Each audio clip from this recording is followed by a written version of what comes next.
In this video, I'm going to walk you through how to properly connect and set up a microphone on the Yamaha MG10XU mixer, and more importantly, how to set your gain correctly for clean, professional sound.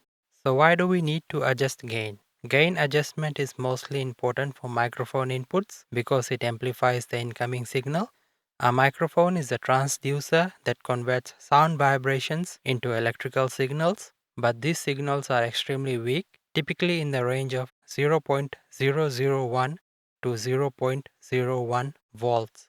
To bring this signal up to a usable level, most mixes include a microphone preamp stage, which allows you to control how much of the input signal is amplified using the gain knob. The first thing you want to do is make sure your mixer is powered on and set to what I like to call the default positions. Here's what that looks like. Set all the level knobs to 0 position. On this mixer, that's no sound. On some other mixes, this may be labeled as -infinity at the lowest point. Set all gain knobs to their lowest setting. 10 compressor knobs all the way down. Set all EQ knobs, high, mid and low, to the center position. This is called a flat EQ, meaning there is no boost or cut in any frequency range. Set all FX knobs to 0. Keep all pen knobs centered. This gives you a clean, neutral starting point with no coloration or unwanted adjustments. Connect your microphone to the mixer. In this example, I'm using channel 1, which is a mono channel that supports both mic and line inputs.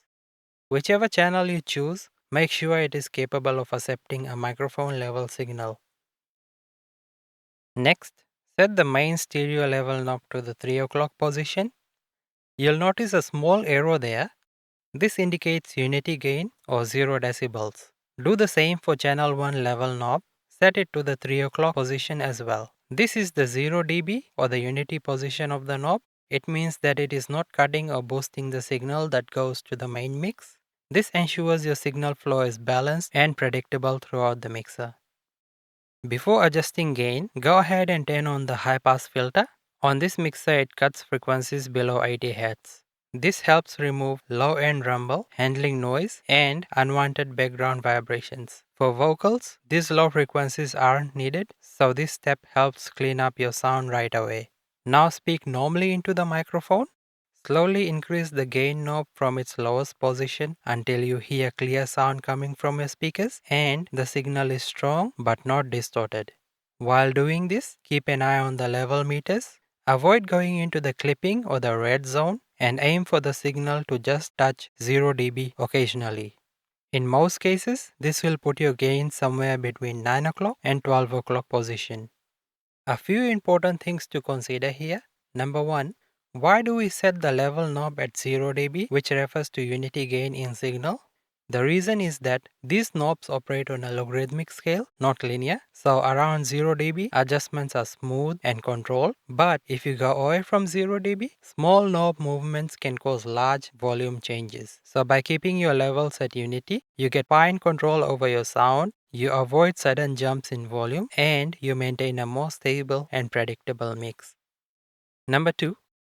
Your room or venue plays a huge role in how you set gain. Small rooms with hard walls have more reflections and there is a higher risk of feedback.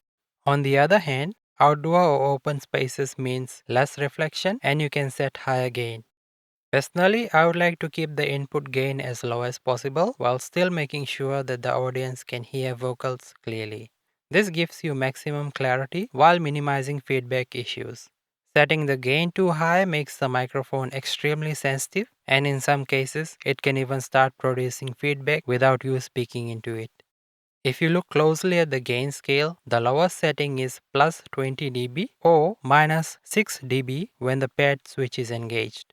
This means that even at minimum setting, the input signal is already being amplified significantly, about 10 times gain, or reduced roughly half in case of minus 6 dB when using the pad. At maximum setting, the gain reaches up to plus 64 dB or plus 38 dB with the pad engaged, which is a very large amount of amplification. Number 3. Once the gain is properly set, use the channel 1 level knob or fader to adjust the microphone volume. Since different people speak at different levels, some softer, some louder, you might need to make small adjustments during use. Avoid changing the gain when switching between speakers. Instead, use the level knob to increase or decrease the volume as needed. So that's how you properly connect a microphone and set your gain on the Yamaha MG10XU mixer. In the next video, I'll show you how to adjust the EQ specifically for vocals so you can make your sound even clearer and more professional.